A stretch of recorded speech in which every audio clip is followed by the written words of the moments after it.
It's Wednesday morning. You know what that means? It's time for another episode of the Alabama Slam Podcast. I'm your host, Corey Hanna. What's going on, guys? It's Patrick Akers. And how y'all doing? It's still Steven.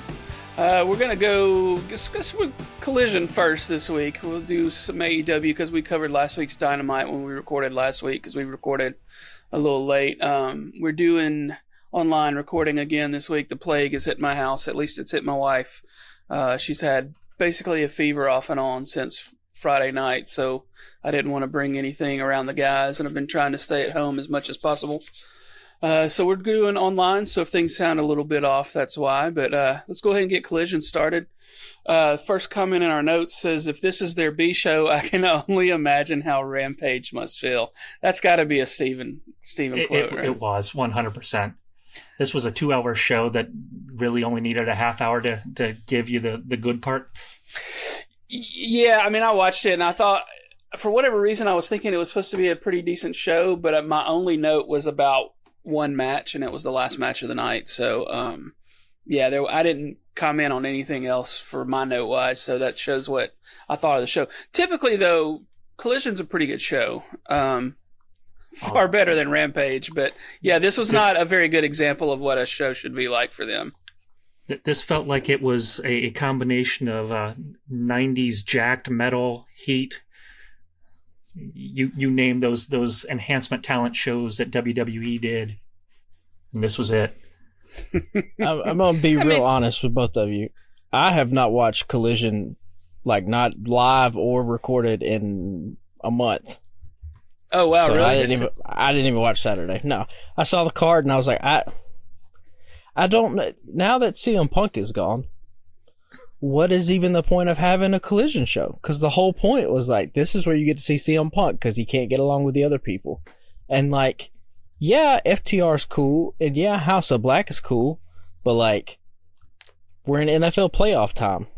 I kind of would rather watch NFL playoff. Like, Eddie Kingston is cool, but do I want to see him wrestle Trent Beretta? Like, not really. I mean, I like Trent and I like Eddie, obviously, but that's not a match I need to see necessarily this soon. Give Eddie a week or two off after Continental Classic. Like you said, it was the last week of NFL season. This coming weekend, it is the playoffs. I'm not watching Collision unless there just looks to be a heater. And then I'll watch it probably Sunday morning. Here's my question. I get that they had a 4-way match. Why is Eddie Kingston not facing off Brody King, the only person that he did not avenge a win against in the Continental Classic? I mean, valid question. That makes sense. I got a follow-up question here. What's the deal with Trent Beretta and the vampires and the aliens that are in his entrance video? Oh, I have no idea. I didn't pay that much attention to it. You got a bunch of people holding hands. You got puppies running at you. That's the best friends. Yeah, that's the old best friends intro. But I didn't notice the vampire. But the puppies and friendship stuff. That's been there. You get a vampire. You get an alien in a glass tube. You get space. Puppies running at you. I just want to know what the deal is. Is he a brood member that I don't know about? I should maybe examine that a little closer. I've never noticed that stuff. That's funny. So yeah, the Brody point is a good question though. Like maybe they'll swing back to that. It makes me wonder though, because you notice little things like that I would have never fucking noticed, but it makes me wonder if like, is Tony smart enough to circle back to that and be like, hey, this is the only guy that beat you or whatever, you know what I'm saying? Like your point. I mean, he obviously, Brian beat him. Yeah. But they had the square off, so that got avenged. But yeah, Brody King beat him. Yeah. And like we can't go through a month and a half of programming with the Continental Classic being at the forefront with guys like Moxley and Swerve and Danielson and Jay White and a bunch of heavy hitters for AEW trying to compete for this thing. And then Eddie wins it. And the first guy he faces is like, no offense, a nobody. I mean, that doesn't bode any kind of confidence for this title whatsoever. And I get why this show was semi-weak, just because of you had every one of your main stars wrestling in another promotion that same weekend. But they're mostly outside of Danielson. It's mostly they're not on this show. Mox is not on Collision. Like it was kind of like it was Punk and it was FTR and House of Black. That was basically what Collision was when it started. Ricky Starks. And Ricky Starks. And now that Punk is gone, it's basically the same guys, with Danielson, but it still doesn't. Nothing ever happens on Collision that makes it feel as important as Dynamite. You might get a great match, and you probably will, like the FTR versus Bullet Club match where they went for 50 minutes, which was fantastic. That was on Collision. But, outside of that, if I asked you to name, give me the best Collision moment since it's been a show, could you come up with 5? So, I don't know, obviously they're not going to do away with this show because, it's another live element, blah, blah, blah, whatever, right, still, but, if this was just Ring of Honor, or if this was just, an AEW's women's show, or whatever, if it was something different other than just, it's kind of like Dynamite, I think it would be more appealing, at least to me. If this was 2 hours of Ring of Honor, where I got to see different people and it was branded differently and it was in a smaller venue and it didn't look like Dynamite and the graphics were different and all this sort of stuff and it had a different feel to it, that would be one thing. Because when Collision first started, that's the first thing that we all talked about was man, this feels different than Dynamite. And now it's the same, but worse. And you did get the ROH tag team title defended on this one. I don't remember who they defended against because I didn't care because it's the ROH tag team. What do I care about the ROH tag team titles on an AEW show? Yeah, it's funny you say that because now I don't remember who they even had a match against either. I don't know. Not the strongest showing. I'm not gonna shit on Collision altogether, but it does feel like it's gone downhill in the last month or two. Maybe it's because it knows it's up against NFL football. I don't know. I don't know what the deal is here. Well, it's a CM Punk show without CM Punk. That's what it was going to be. So. Yeah, true. There's a note here about Sting's greatest tag team partner. So we get a promo in the back after Sting and Darby beat the Workhorsemen because why wouldn't you have them defeat a set of jobbers to continue to pad that 27-0 and what have you. And Sting is back there talking. He's like, and Darby is my greatest tag partner, and I can't take that seriously when I know that he is partnered with The Ultimate Warrior, which was a garbage, when he's partnered with Dusty Rhodes, when he's partnered with Ric Flair, when he's partnered with Ricky the Dragon Steamboat, when he's partnered with, Lex Luger. How is Darby anywhere close? When he's partnered with Kevin Nash, he has legitimate Hall of Famers all around him with partnership, and Darby is the best partner he's ever tagged with. I think you're putting a little too much stock into one sentence out of a promo. I think you got to define what makes a tag team partner. Is it just because the only one of those guys you mentioned that he had a long run with the titles I remember is Lex Luger. They had the titles for a little bit and Lex stabbed him in the back. So unless Darby, stabs him in the back, I guess Darby might actually be his greatest tag. They probably tagged more than any of he's tagged with those other guys. And he did have he had a tag team run with title run in WCW with Kevin Nash when they were in the Wolfpack. He didn't come out and be like, "Hey guys, this is going to be my most factual promo ever." He was just in the moment cutting a promo. This might be a hot take. I get your point, but also Darby Allin and Kevin Nash are on the same level. Oh, that is a hot take.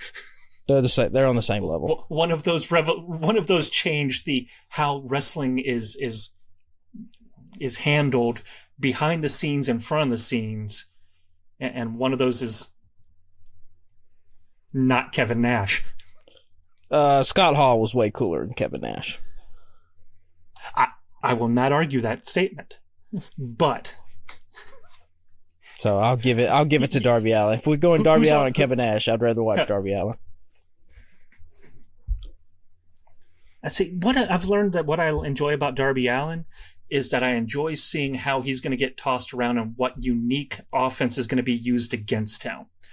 But I've also determined that it's wasted because it's against guys like the Workhorsemen and things of this nature, where he's taking these huge bumps against people that don't matter, that will never be elevated in this company. So what is the point of taking those bumps?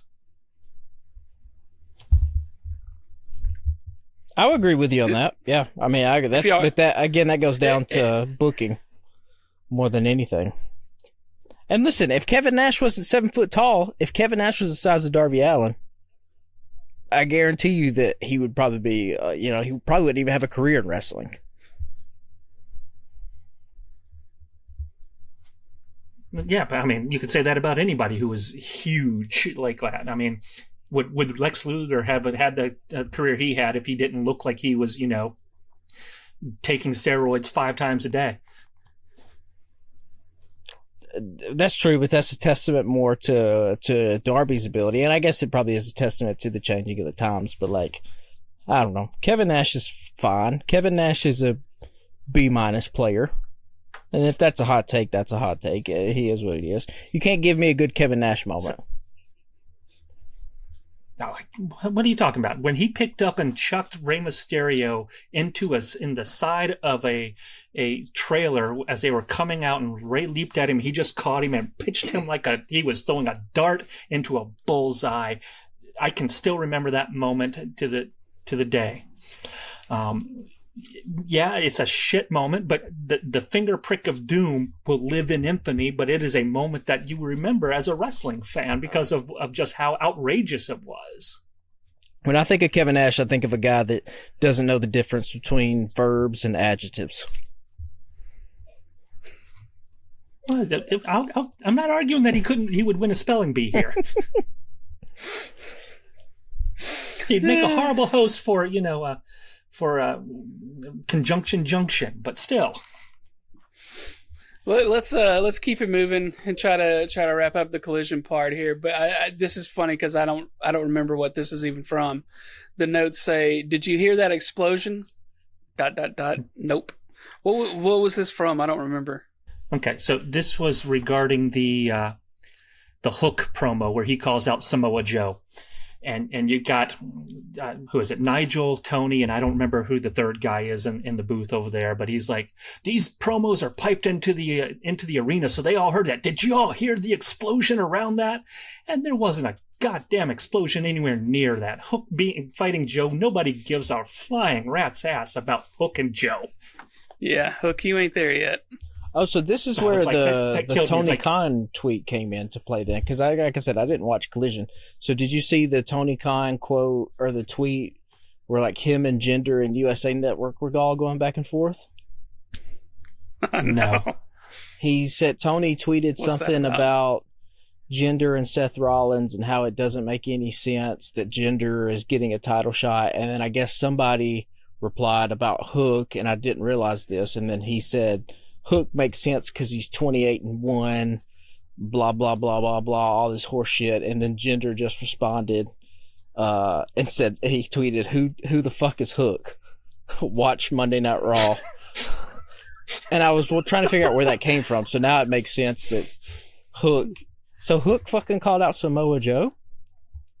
They cut a backstage, well, it's not even a backstage. They cut a streetwise, him sitting on the corner in his jacket with his Orange Cassidy stolen backpack gimmick, and called out Samoa Joe.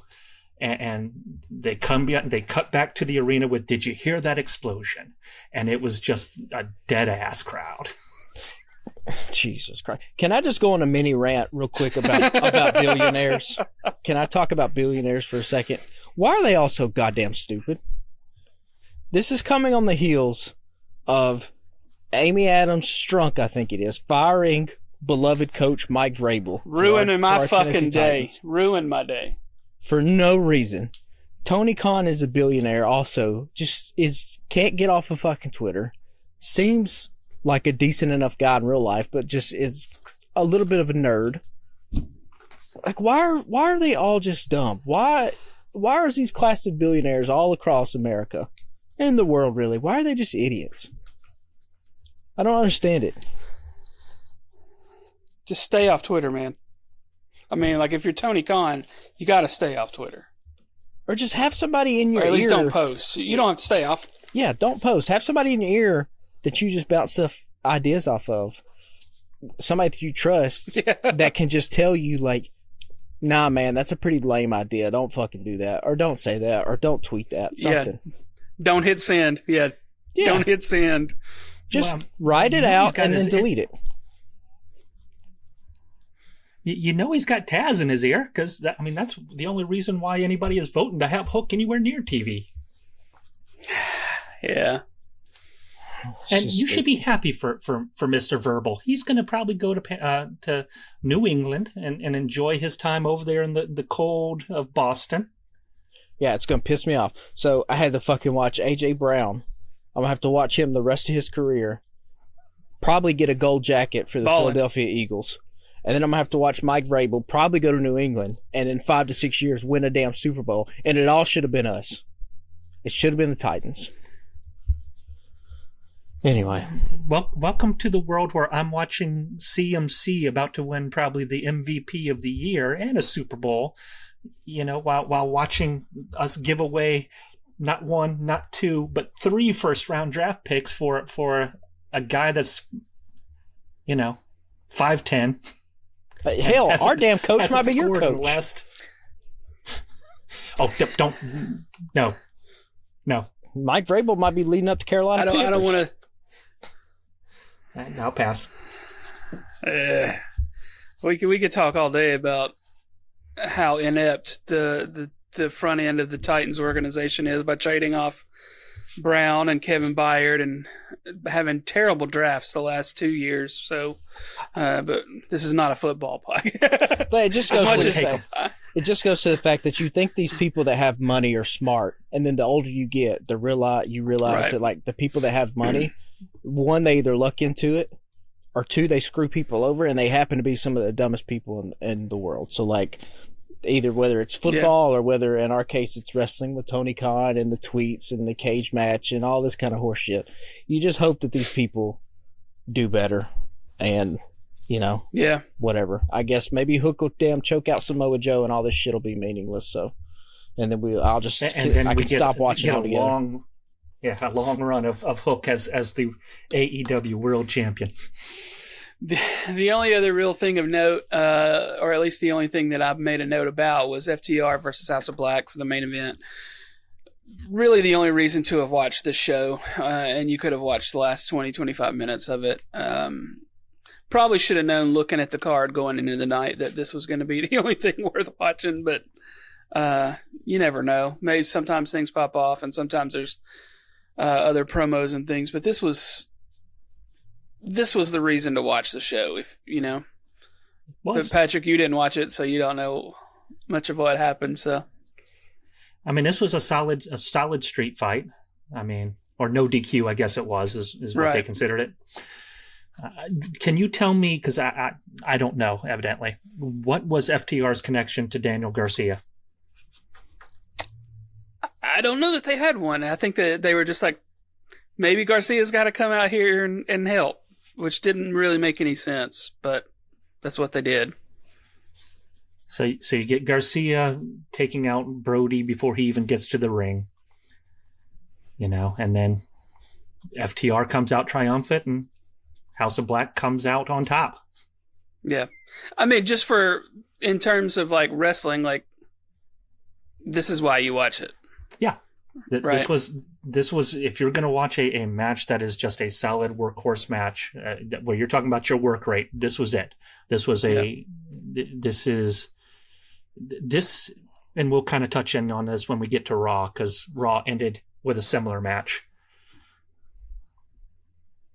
Well, that's interesting you say that, because I got sleepy and went to bed about halfway through Raw, so I am curious about what happened that night. So let's go ahead and switch gears then into SmackDown.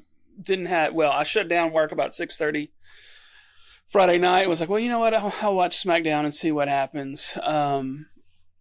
So I had two notes. The first one is that this is something that's really funny to me. Pretty Deadly is heading out to the match or heading out to the ring, and then they go to a commercial break. Not uncommon for that to happen. But they come back from the break, and then there's a backstage segment with Damage Control. So, like, what Pretty Deadly is just kicking it out in the ring with their music for, let's say, 10 minutes total, probably, because you had about 3.5 minutes worth of commercials. Then there was 3 to 4 minutes, maybe, of the promo backstage, and then a little bit of lead time before they even got out to the ring to see what these guys were doing and who their match was going to be against. That is funny as shit to me. Like, I've noticed it a couple times before, but never really put much thought into it. But I was like, who schedules that shit? Like, why is that a thing? Well, I mean, reality, they probably danced around for 3.5 minutes, got out of the ring, arena goes dark, they show you the Damage Control video while you once it comes back to live TV so that the audience can see that. Then they'll pop back in. But yeah. Why not just do Damage Control after the match? That's fucking stupid. It's a stupid placement of it, yeah. Unless they just had something go wrong in the back that they were trying to stall for time and get somebody ready. Maybe Butch and or Tyler Bates, who they ended up facing, had to poop and they didn't get out before There was they were out of toilet paper. A funny TikTok a couple weeks ago when Randy Orton came back and had the promo with Roman Reigns, and they did something similar where they went to commercial, and the TikTok video was just a video of Randy Orton sitting at the steps or just standing by the steps for the entire time while his music's playing. He's just like kind of just doing, fiddling with his hands and shit, and Roman's just in the ring because they're waiting to come back. That's kind of stupid, but yeah. Somebody needs to put a little thought into that. But that is one of the reasons why I enjoy seeing Dynamite and Collision through the Fight or ITV app, whatever the heck it is, where they when you cut to that picture-in-picture, they stay with the stuff and you get the weird ass commentary where you realize just how uncaring that anybody is about anything, because they will just say random ass shit. And then, when it's like an actual network commercial, they'll just cut to a screen saying Collision, Dynamite, whatever. And I wish WWE would do something like that, where it is, you didn't get those cutaways and stalls. Right. Well, I should probably go back on my statement when I say that I watched SmackDown. I had SmackDown on because the next note is about the final testament of the Almighty Prophets, and I could tell you absolutely zero about what happened with them on screen that night because I was not invested at all. So you get Bobby Lashley and the Street Profits come out. Lashley talks about how last year kind of sucked. He didn't do what he wanted to. There's only one thing that made his year worth anything, and that was the fact that he hooked up with the Street Profits. So we get this is, to me, acknowledging that the Bobby Lashley and the Street Profits are no longer our bad guys. They are our faces, and they're going to let them run and do stuff. And hey, that could be good because, we might actually see them wearing some titles or whatever. But that is cut short when Karrion Kross and the Authors of Pain come out. And from what I've heard, their new faction name will be the Final Testament. At least that's what WWE trademarked here recently. So it makes the most sense. And they proceeded to lay the SmackDowns, and I enjoy seeing big ass dudes chuck people around. And that is exactly what we're going to be getting out of this. Yeah, I don't. Is it bad of me to say that Bobby Lashley's never done anything for me as a performer or a wrestler, and his teaming with the Prophets was kind of weird? I love Mia Lashley. I mean, that dude is jacked all get out, and I'm sad that it's taken him this long to find the success that he's gotten. For Karrion Kross, though, this is like, if this don't work out, just go somewhere else, dog. You got to just let him go. This is a last-ditch effort. If you can't get over with this, then just let everybody go. I would. Has he been 100. injured, or was he just off to come in with a new thing? Like, what was the deal there? I think it's off to come in with a new thing.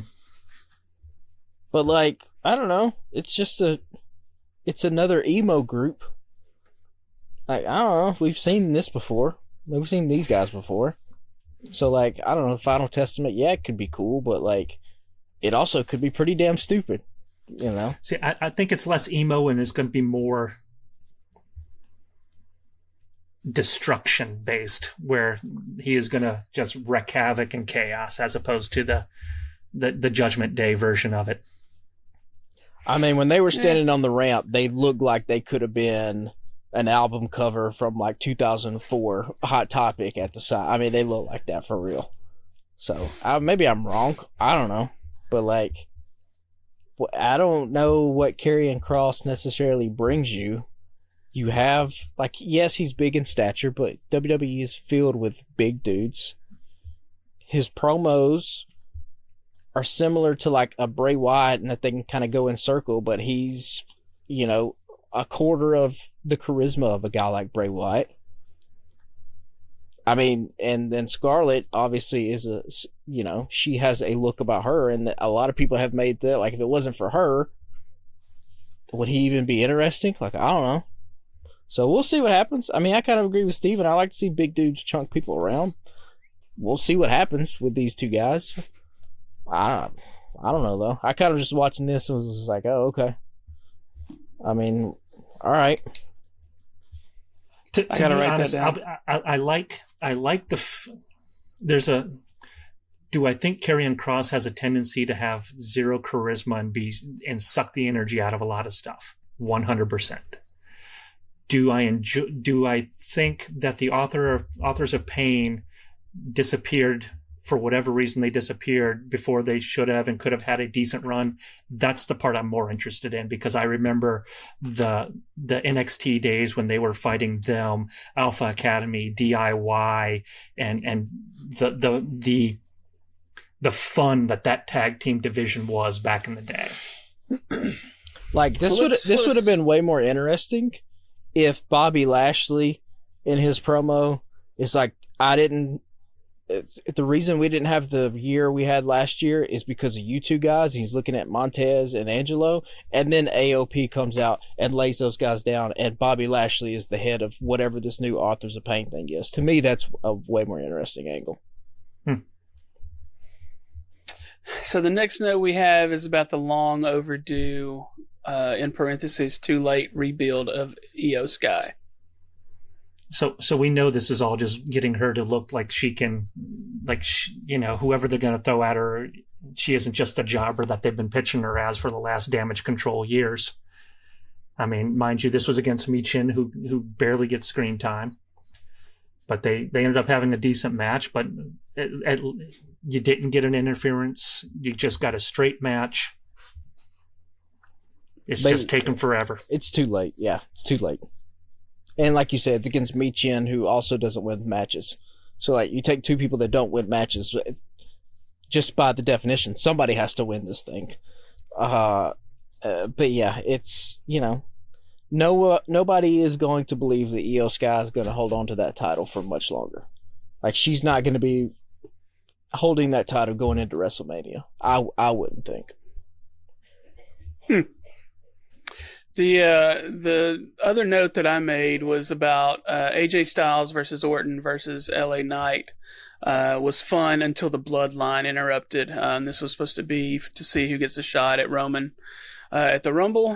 So I said it was fun until the bloodline interrupted, and then it got fun again when Aldis told Heyman that Roman would face all of those guys at the Rumble. I thought that was, we probably could have seen it coming, but it was at least somewhat entertaining way to end the show for me, because I was real pissed off. I was like, well, of course he's going to come down there and ruin it, and there's going to be no real winner or no outcome. So then the obvious way is to give them all a shot at the Rumble, which I think would be fun. Yeah, because this was a fun match. This was fun to watch. Yeah, and it's a different match for Roman. He hasn't done a lot of these multi-man matches in his defense. Now, granted, I could be missing something because his damn title reign has been going on for, I don't even know how long. 7 years. Yeah, 28 years. So maybe there's some along the way. Yeah, he did Daniel Bryan or Bryan Danielson at that point, or whichever it was, and Edge. Oh, that's right. So yeah, that's the only other one I can think of. So this one is cool. I like this, and I like everybody in it. And like you said, Corey, I like the fact that like Nick Aldis is an authority figure who's not backing down. It's a good look for him, and a lot of that is because of his physical stature. I mean, he looks like he could handle himself. He's a big dude. in any kind of fight, yeah.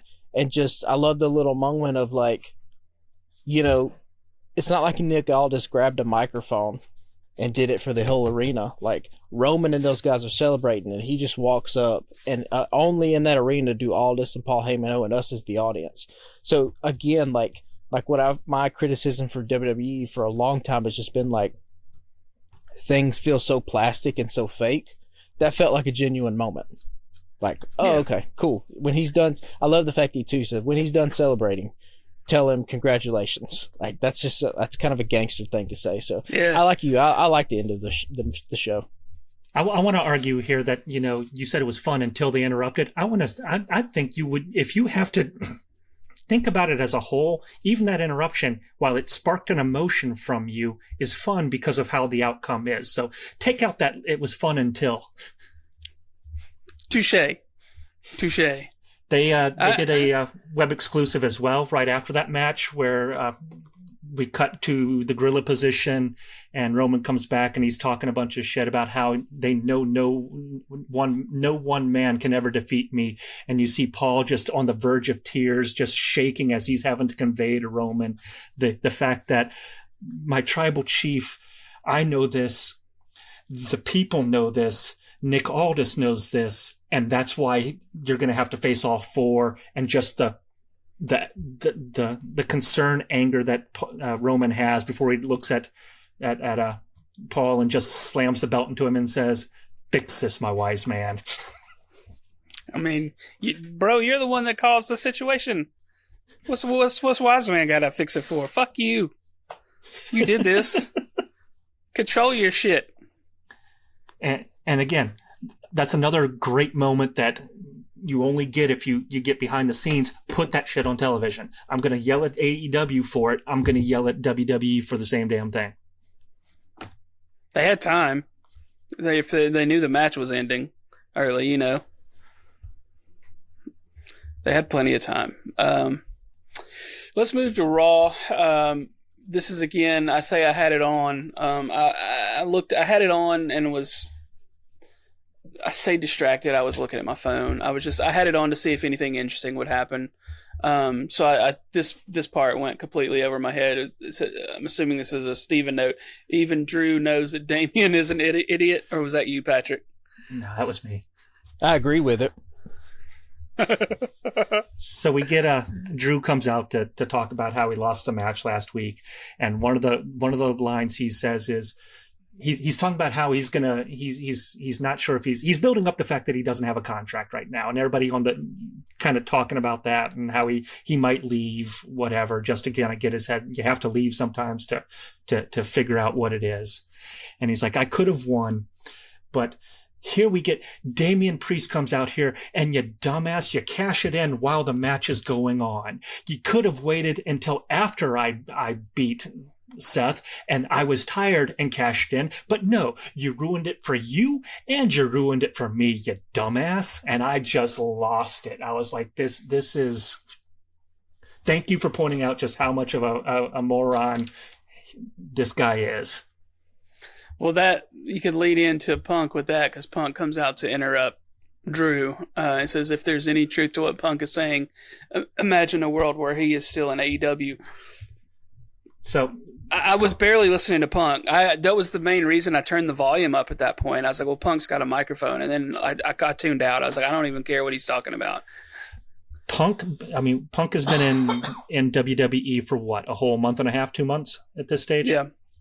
It's had one match. And he has already changed the dynamic of what we expect could happen for around us, because are we now thinking that he's going to win the Royal Rumble, or is Cody going to win the Royal Rumble? He has created so much storyline branching that it's fun, but he's also elevating people because he's gotten Seth Rollins to give us an actual legitimate promo that didn't sound like, just some kind of rehash thing. Everybody he's now had promos with, they sound 100% more believable now around him. So can you imagine a world where Tony Khan managed to corral the bullshit that was backstage and get people that weren't willing to, I don't know, pay attention to some advice that somebody who had been there before was giving, maybe? How they could have elevated so many of these younger generational stars to be something more. I'm not necessarily talking about Hangman. I mean, that could just as easily be, whatever the hell his goddamn name is, Jack Perry. That could have been, he could be doing think about how he could have brought out the best in and make Ricky Starks step up and hit that next level of what he's hitting. We could have, you could literally be training these people that are the future of the industry around, somebody that is incredibly skilled at talking realistic bullshit. Did you watch it, Patrick? I did, and yeah, I've said this before, the fact that we never got CM Punk and Kenny Omega and the Young Bucks all in a ring with microphones hashing this stuff out for an angle so that we can make some money is going to go down as the biggest disappointment that in AEW's history, and you hope that it isn't a fatal one, where in 5 years AEW doesn't even exist anymore. Yeah, the sad part is that it kind of sounds like it was on Omega and the Bucks, because it sounds like Punk at least wanted to have a talk and put it out there, and they were like, nah. Well, anybody with any kind of sense would see the dollar signs that are hanging out there after all the news that came out after Brawl Out. And that's Wrestling 101, is to take shit that happens in real life and put it on screen and turn it into a story. I mean, shit, that's as old as wrestling itself. And so the fact that, it never happened, and not only that, you let the guy go over to the other company in WWE, he's going to be in one of the main events of WrestleMania. I mean, that's a foregone fact at this point. It will happen. Unless they get The Rock or whatever, but like we talked about last week, everybody kind of thinks The Rock's going to be at Elimination Chamber. So you let CM Punk walk. You let him walk over to WWE, he's going to be in the main event at WrestleMania. It would not shock me if he wins the title at WrestleMania. I don't think it would shock any of us if it happens. Can you imagine? I mean, let's go back here in time. We've got Matt Hardy and Lita are in a legitimate relationship, and Adam Copeland slips in and hooks up with Lita. Do you think that damage that these two friends had based on real life infidelity matters is less traumatizing and damaging to the health of your backstage locker room than somebody talking crap about how you're not as important as you think you are? That was whatever the Brawl Out was. And they still managed to get Matt Hardy and Edge and Lita to all work and turn Edge into the rated R superstar. Yeah, if that doesn't happen, Edge, I don't think ever becomes a single star. He damn sure doesn't become what he is now, which is he would have been a Hall of Famer, sure, but when you're talking about the John Cena era of WWE, it's like John Cena, Edge, Randy Orton are the three that were there for the longest, and I don't think that happens without the Matt Hardy, Lita stuff. And for AEW, they're gonna have. I mean, this is their mistake. This is their bed. Now they're gonna have to lay in it because now they're at a point where I'm a huge AEW fan. I haven't watched Collision, like I said. I watched Monday Night Raw. I watched it for CM Punk. There's a lot of people that are probably like me, and you can't tell me that if CM Punk was over in AEW and they were doing the Kenny Omega stuff and the Young Buck stuff right now, like, yeah, Rock coming back would have popped a lot of people, but who do you think would have the momentum right now if we were having an AEW program between CM Punk and Kenny Omega and the Young Bucks, or like whatever happened? You think AJ Styles and Randy Orton would be as interesting as that? No, it wouldn't be. Nope. But here we are. We're talking about WWE and AEW. You know, they're in the position that they're in right now, where I guess I didn't watch this. I guess fucking Hook and Samoa Joe are going to fight each other. Like, okay, cool.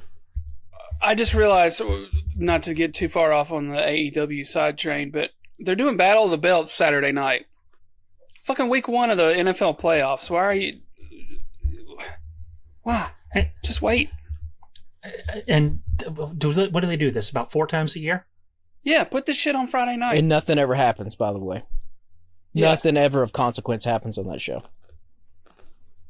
Anyway, sorry. I just was looking for the card for Saturday night, and then I quit looking when I saw that. I was like, I forgot about Battle of the Belts. Yeah, I think they've only announced one match for that one. They've announced the entire card, I guess, for what's coming on Wednesday, but I'm going to deal with that the next recording, because I don't want to get into that right now. But this is, to get back to the point, this is what happens when you don't have somebody in the room that has a understanding of how to make money in wrestling and not just throw together his dream matches. Yeah. Well, we've run down that road before. I have a question about who. It says, when will Nick Mysterio debut? So this came out of the R-Truth segment, where you get that amazing little vignette of him telling the story of how he was born on a cold day in Charlotte, and how, you know, he remembers it to this day, how he looked up at the doctor and discussed how one day he was going to join the Judgment Day, and how he loves, you know, Damien, Finn, and Dom and Nick Mysterio. I haven't met Nick Mysterio yet, but we still brothers. And again, I'm dying because I go back to the fact that he is a comic genius, and the dude is able to say some of the stupidest shit and just make me laugh my ass off. That's pretty funny. I wondered, I saw the start of a segment online, and it was talking about where he was born, and I was like, I'm not going to watch this. Watch it. Totally worth it. Dramatic recreations, the story of how he... Because it looked like it was dramatic, and I was like, this is some, like, you know, real life shit about him. I was like, I don't care about this. So you're saying it's the actual bit. Gotcha. Yes, 100%. And it's like 2 minutes, and it is hilarious as hell. I feel a couple different ways about this. Because on the one hand, this segment was absolutely brilliant and genius, and like Steven said, R-Truth is probably the greatest comedic wrestler of all time. But on the other hand, you have paired this with Judgment Day. You're ruining the Judgment Day. It's supposed to be a badass group that is supposed, you know, they call themselves the next bloodline, like blah blah blah. So it kind of makes them look stupid. But on the other hand, if they didn't have the R-Truth stuff happening with them right now, what the hell would they be doing? Standing in the clubhouse? So, like, it kind of is like, damned if you do, damned if you don't. Yeah. Yeah. Listen to our last 3 episodes to hear our take on the clubhouse. But it's also, this is a good reset point, and we kind of get that hinted at in this as well, because after you get Miz versus JD McDonough, and you're seeing the Judgment Day collapse, you get them talking about how this is garbage, we need to do something about this. So I think we're to the point where they're going to do a internal reset of themselves, and so we'll see where this kind of goes. I mean, Rhea's starting to get popped because you got her up against Nia Jax, because nobody wants to cheer Nia Jax because she's Nia Jax. Dominic is people have now understood that Dominic is better than everybody thought Dominic was. So he's coming across. They're going to start cheering him eventually. Here's the problem with the reset, though, is that I kind of don't want them to reset. I kind of just want them to keep doing this with R-Truth.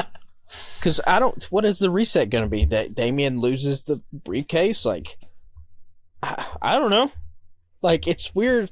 It's weird because you could have done this thing with R-Truth. Or maybe you couldn't have. I don't know. R-Truth could be doing funny stuff on the show with any other group, but they paired him with the Judgment Day. But now it's so good that I feel like you can't take him away from the Judgment Day. But he kind of should never be with the Judgment Day to begin with. So it's like all these little conundrums. I think what makes R-Truth work so well is because they are the straight men that he needs to make the absurdity of this whole situation stand out. Am I happy that the Judgment Day became a joke? No, I wanted them to have a decent run as villains, but without them being that foil to the comedy, I don't think yes, R-Truth would still be over because everybody loves R-Truth. It's hard to hate that dude. So what was the last match? It says WWE can also last 30 minutes. So we got the blow-off match finally of Nakamura and Cody Rhodes. They give us a street fight. And this is... So we have two different programs that end with this style match, and they both go long. The difference being one of them is a PG show, and the other one is not. So while and I think this is something that Patrick talks about a lot, where how he doesn't enjoy how they don't take it to the levels that they should, kind of thing. They don't put the hits, the emotional kind of thing. You're not going to get blood out of this because it's a PG show. This is the essential of a PG action movie versus the brutality that you will get on any AEW match. LA Knight got color on Friday night. Do we think that's because he actually did it, or do you think So I told Jamie, I said, he's busted open. I said, they don't usually do this on WWE. So I said, either he really got busted open or they're changing some rules.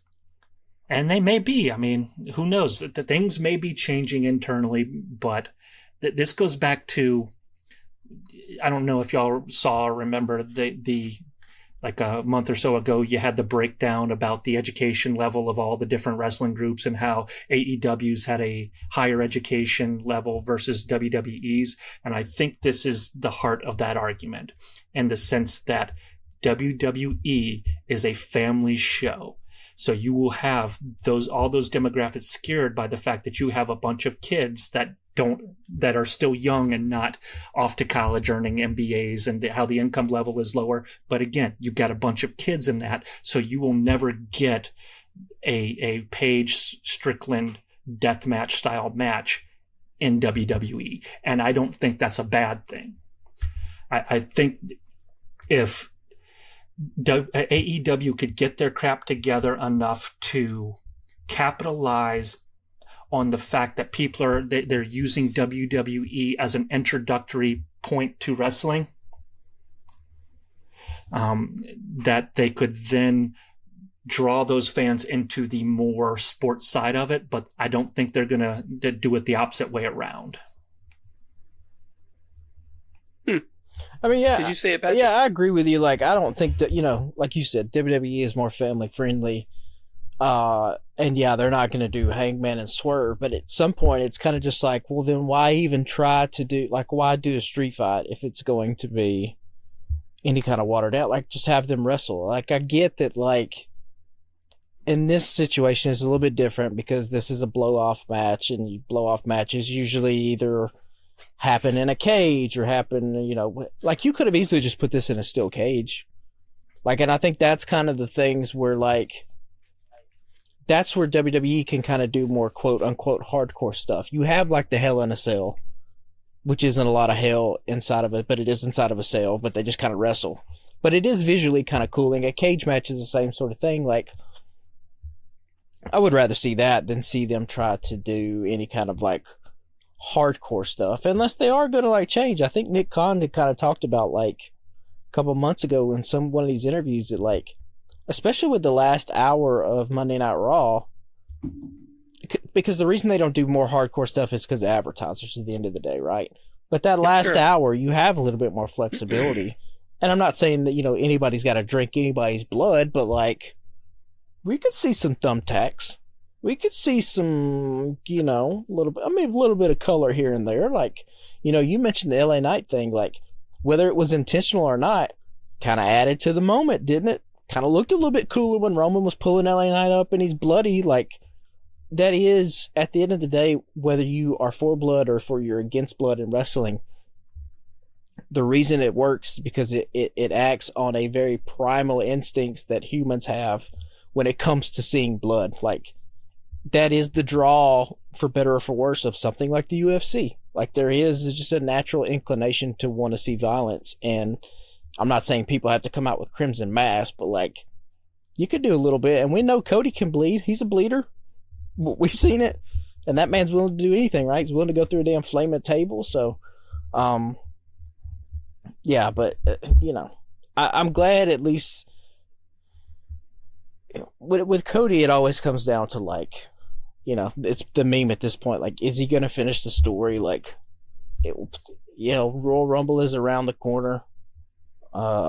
If they're going to do something with Roman, you have to think it's going to come sooner rather than later. So, I mean, that is where anything Cody does up until that point is going to kind of be like, to me at least, it's, I just kind of want to see what's next. We're in that kind of season with WWE where it's always like, I just want to see what's next. Yeah, I think that was the main reason why I actually turned on SmackDown and Raw this week, was because I was like, we're getting pretty close to WrestleMania season.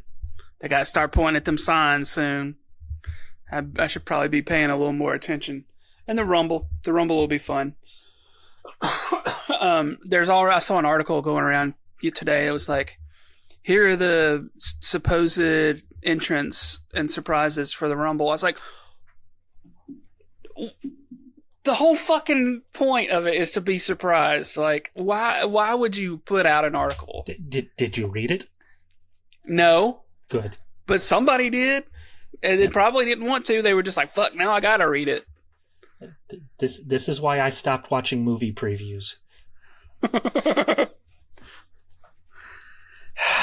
don't know. Y'all got any last thoughts before we wrap up for the week? So we all realize it's going to be LA Knight eating that pen, right? Yeah. Or AJ. I don't think it's AJ. You just brought him back and you're trying to establish him as something. I think it's going to be Knight. I mean, it wouldn't surprise me. I think the match for LA Knight at WrestleMania is against Logan Paul. That's his. They're probably just doing this little detour with LA Knight to give him something to do until they get those plans in place. I would imagine everybody's plan at WrestleMania is pretty much already locked into place. Who's going to wrestle who, and you can kind of see, LA Knight, Logan Paul, Punk, Rollins, Roman, Cody, Jay and Jimmy. That's a match. The only ones who were kind of out there, what are KO and Sammy going to do? Do they wrestle each other? Do they team back up for something? Those kind of got. Drew McIntyre would be another one. What kind of injury does Sammy have? How long is he out? Oh, he's already back. He's just he had requested vacation. Oh, I thought he was injured for some reason. Oh, they wrote him off as a storyline injury, and Gotcha. He might have some bangs up that he's dealing with, but it was mostly he was going on vacation. From what I understand, he's already back doing house shows and stuff. Gotcha. Cool. Yeah. I mean, I guess that's it, unless you guys got any final thoughts. I haven't looked to see what the card is like for Dynamite for tomorrow. I'll give you a hint. It's a Brody tribute. Okay. Oh, I will say this about WWE. They can act like they don't watch AEW. They're full of shit. Because AEW, they do like Fighter Fest, like AEW Dynamite Fighter Fest. They have these little special things. What the fuck was SmackDown called? Was it New Year's Revolution? Yeah. Get the fuck out of here, like that, you don't right? watch. Yeah, shut the fuck. Yes, you do. You do watch, and you take what you want to take, and you just call it stupid, whatever you don't. But don't act like they're not competition. You ain't paying attention. Yeah. You had the fucking Winter's coming. Yeah. Bachelor of the Beach. They've been doing that shit, and now you thought it was cool, and you want to do it again. I ain't mad at it. Do it, but don't act like Don't act like we can't see what you're doing. That's all. Well, I mean, heck, they started the Continental Classic. Suddenly, we got a U.S. tournament. Shocker. They have the same idea to do something. Wow. Anyway. Well, I guess that's going to wrap it up for us. If you are new to the show, be sure to check out our network of fellow podcasters at thealabamatake.com. You can follow The Alabama Take on all social media outlets, networks, whatever you want to call them. We are on Instagram and Threads at Alabama Slam Pod, as well as Twitter for now. Still can't convince myself to shut it down just yet. Not enough wrestlers are on, or wrestling media are on Threads that I can find. Otherwise, I would probably shut that account down already. But yeah, follow us if you don't already, and we'll check back in with y'all next Wednesday.